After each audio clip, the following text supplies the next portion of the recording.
एउटा रमाइलो प्रश्न छ है।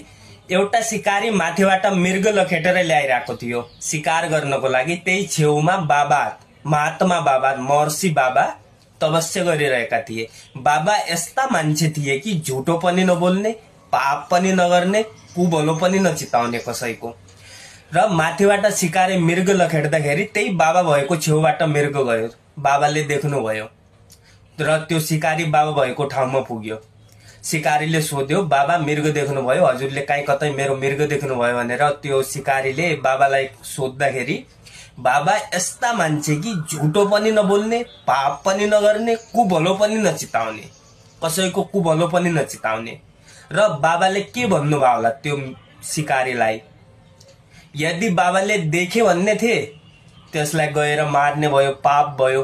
बाबा देखेन भन्ने थिए, बाबाले देख्नु भएको थियो, मृग गएको थियो। के पनि नबोल्दाखेरि कसैको कुभलो पनि नचिताउने। र बाबाले के भन्नुभयो होला त्यो शिकारीलाई? ल उत्तर दिनु होला है। एकदम रमाइलो प्रश्न छ। कस कसलाई आउँछ उत्तर दिनु होला, दिमाग लगाउनु होला, उत्तर मिलिहाल्छ त्यहीँनिर। शिकारी मृग लखेटेर बाबा भएकै छेउमा पुगेर त्यो बाबालाई सोध्यो, बाबा पाप पनि नगर्ने, झुटो पनि नबोल्ने, कुभलो पनि नचिताउने, के भन्नुभयो होला?